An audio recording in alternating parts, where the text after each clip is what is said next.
दरवर्षी 20 मार्च हा दिवस जागतिक चिमणी दिवस म्हणून साजरा केला जातो. यावर्षीही हा दिवस जगभर उत्साहात साजरा केला गेला. चिमणी या चिमुकल्या पक्ष्यासाठी व त्याचा संरक्षणासाठी हा दिवस साजरा केला जातो. झपाट्याने कमी होणारी चिमण्यांची संख्या लक्षात घेऊन 20 मार्च जागतिक दिवस म्हणून साजरा केला. तसेच येणाऱ्या पिढीला चिमणी हा पक्षी माहीत असावा या उद्देशाने हा दिवस चिमणी दिवस म्हणून घोषित करण्यात आला. भारतात सर्वात जास्त माहीत असणारा पक्षी म्हणून चिमणी परिचित आहे. पूर्वी गल्लीबोळात, बाल्कनीत, गच्चीवर, झाडावर दिसणाऱ्या व मानवी वस्तीत मुक्त संचार करणाऱ्या चिमण्या आज दिसेनाशा झाल्या आहेत. अन्य पशुपक्ष्यांप्रमाणे चिमण्यांचे अस्तित्वही धोक्यात आले आहे. 6 महिन्यातून एकदा 2-4 अंडी घालणाऱ्या चिमण्यांना मिलन काळात मातीची गरज असते. पण मातीची जागा आता सिमेंटने घेतली आहे. सिमेंटच्या जंगलामुळे व वाढत्या वृक्षतोडीमुळे चिमण्यांचा अधिवास नष्ट झाला आहे. वाढत्या शहरीकरणामुळे चिमण्यांची संख्या झपाट्याने कमी होत आहे.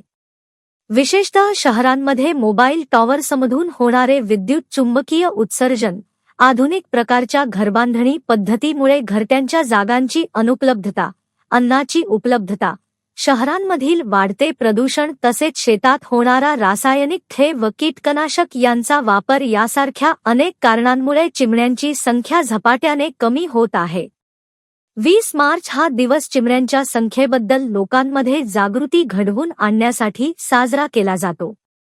चिमण्यांची घटती संख्या अशीच कायम राहिली तर येणाऱ्या पिढीला चिमणी केवळ चित्रांमधूनच पाहता येईल. पक्षी हा मानवी जीवनातील अविभाज्य घटक आहे. सकाळी आपल्याला झोपेतून उठवणाऱ्या कोकिळेपासून चिमण्यांचा किलबिलाटापर्यंत सारे पक्षी आपला सारा दिवस आनंददायी जावा यासाठी आपल्या कानावर आणि मनावर नादमधुर संगीताचे स्वर उमटवीत असतात. जसे हिरवेगार झाडे बघून मन प्रसन्न होते, तसेच पक्ष्यांमुळे मन आनंदी होते. त्यासाठी पक्ष्यांचे अस्तित्व टिकवणे महत्त्वाचे. त्यासाठी प्रत्येकाने आपल्या घराच्या गच्चीत, बाल्कनीत, छपरावर कृत्रिम घरटी ठेवावीत. त्यात ज्वारी, बाजरी, गहू यासारखी धान्ये ठेवावीत. बाल्कनीत, गॅलरीत मातीच्या भांड्यात पाणी ठेवल्यास ते चिमण्यांना पिण्यास मिळेल व त्यांना उन्हाळ्याची झळही बसणार नाही.